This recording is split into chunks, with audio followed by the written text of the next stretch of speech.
This video is the second part, going over driving forces. In the last video, we talked about the definitions of the theoretical and the utilitarian, and now we're going to move forward and cover the other four. So we're going to start with aesthetic, and you can see on one hand we have the objective, and on the other side we have the harmonious.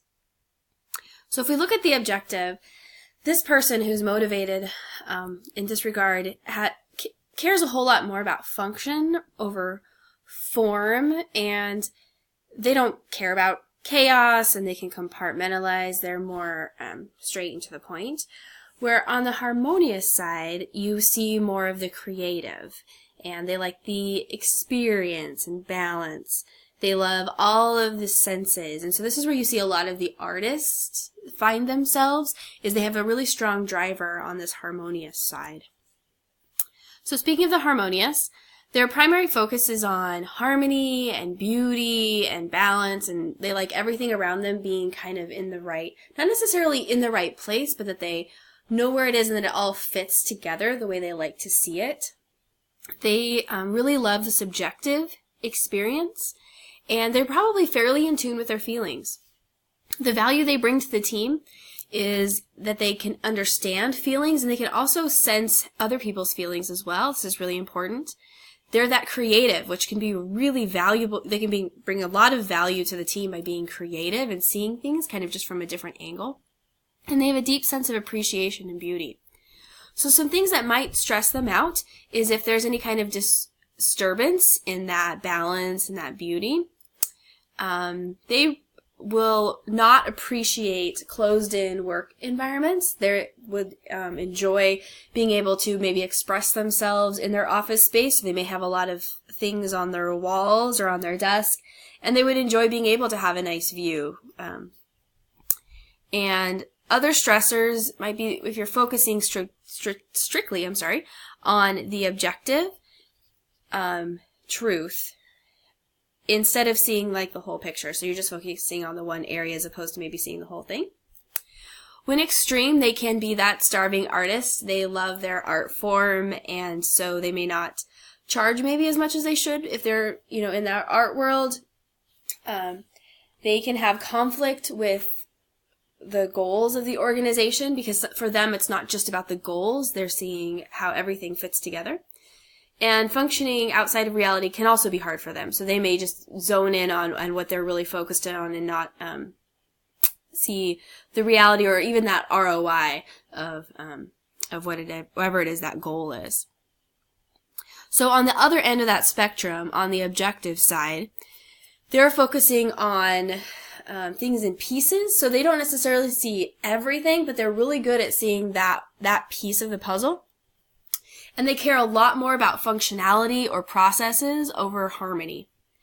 The value they can bring to the team is that they can thrive in environments that are filled with chaos. That doesn't bother them as much. And they can maintain focus on the specific outcome. They don't get distracted by the other things that might be coming their way.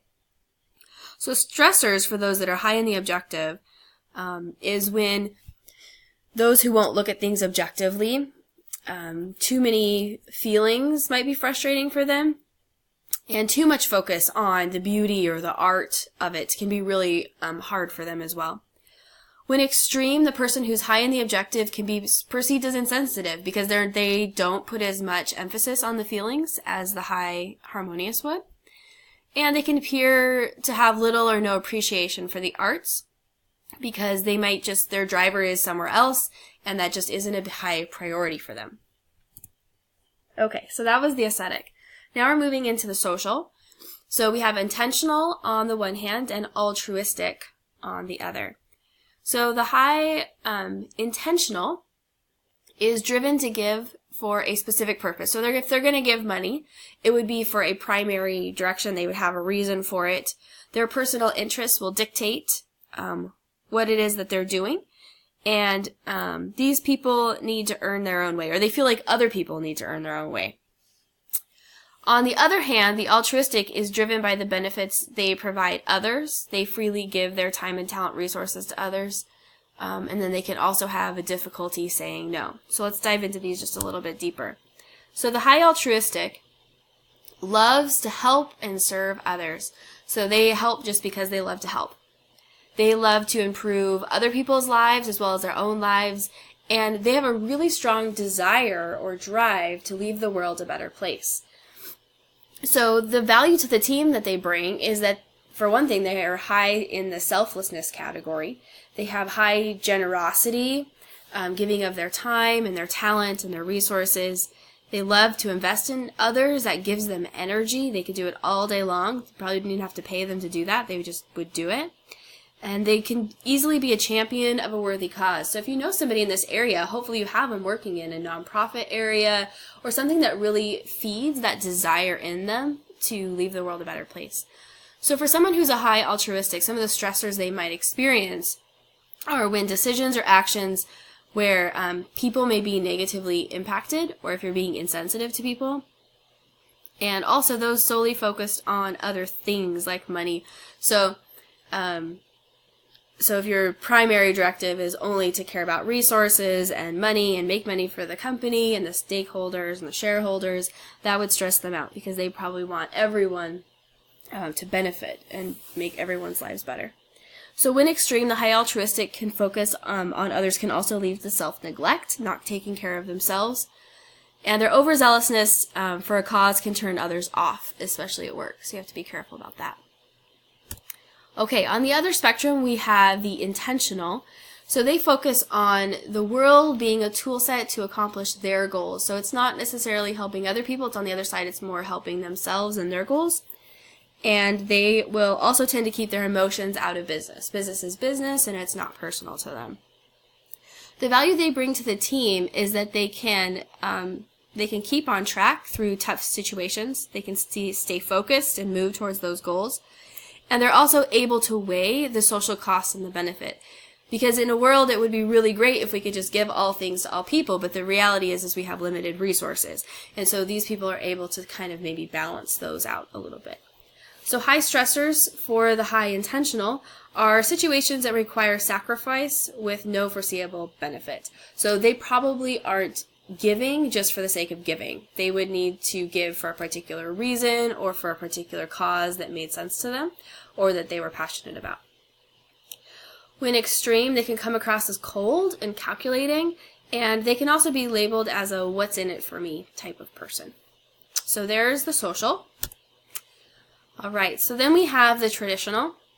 So we have receptive and structured on the two extremes. The person who's high and receptive loves new ideas, and they love new methods. They love being outside the box, and they are open just to many possibilities. So there's a very creative element to this as well. And then on the other end, on the structured end, they might be involved in passionate causes, and they'll be able to champion that. They really like traditional approaches that have like defined processes and maybe from the past has proven that these methods work. And they really appreciate a defined system for living. So they live according to these sets of rules which they believe in. So the high traditional typically has a very strong belief system, no matter what that system is. They have a really strong desire to understand the meaning of life. And this is can be that spiritual realm. And they might do things because it's the right thing to do. It follows these sets of rules. So the value they can bring to the team is that they're probably pretty consistent in the way that they live and the way that they act. And one thing that's really motivating for them is advancing a mission or a cause. So once again, these people are really great in a nonprofit organization where they are benefiting the world according to how they see it. So some stressors for them are when people are closed-minded.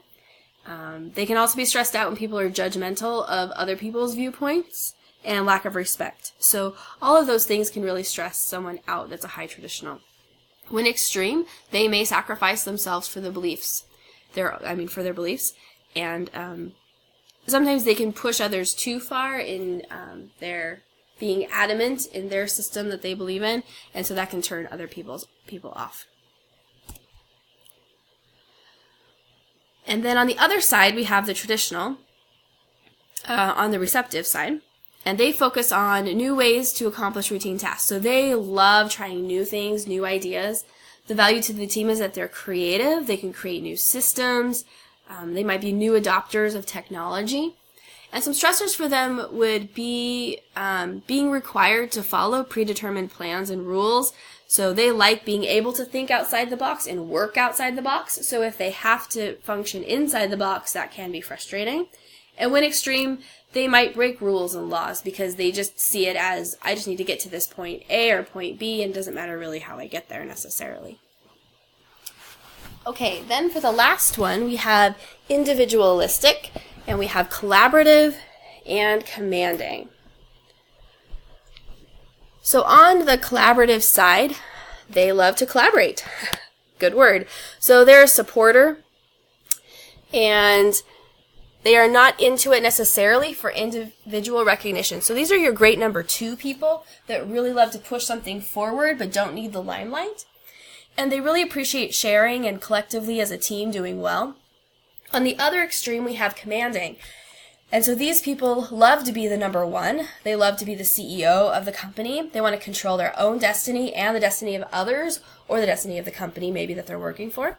They really love recognition, and they love their own freedom. So diving in a little bit more on the commanding side, excuse me, their primary focus is on advancement of either themselves or the company or the position that they're in. And they tend to be high achievers because they love that status and that recognition and also that power. The value to the team is that they can be really great leaders. And that they can build strategic alliances. They may see the power struggles that happen. They're good networkers, and they're really great at implementing strategy. So for people that are high in the individualistic category, some stressors might be if they don't have the ability to advance. That can really frustrate them if they're in a company and there's no clear way for them to keep moving up the ladder. Another stressor would be loss or a threat of loss of power. And also if they're not recognized for what they have done or their achievements. When extreme, they may put themselves before others or before the organization. And they may have a lack of team player mindset because they may be more focused on themselves and how far they can go than everybody that's surrounding them. But once again, that's the extreme category. On the other end, we have the collaborative. So this is the opposite. And so they're going to focus more on the greater good versus their opinion. So they're going to be the more team mindset. They want to get things done behind the scenes, like the stage crew that sets up for a play, right? They get everything in order and it's all about the show and the play, but it isn't about the one person who may be the main actor. The value to the team is that they can set aside their own agenda for the good of the whole. And like we mentioned, they're the terrific number 2s. They're the supporting role. So some stressors may actually be if you put them in the spotlight. They may not appreciate that. And so it's really good as a business owner to understand what the motivators are for the people around you, because some people really appreciate recognition and others don't. Others may appreciate like a day off where others might want to have a party and be recognized for what they did. So it's really important just to understand the different dynamics of the people around you, because we are all different and none of it's necessarily good nor bad. It's just the way that it is. So other stressors, uneasy with recognition, like we talked about. When extreme, they can get overlooked for all the good that they do, and they have a risk of burnout because they may not tell you that they're getting burned out. All right, and that is the end of our PowerPoint. I'm going to go back here.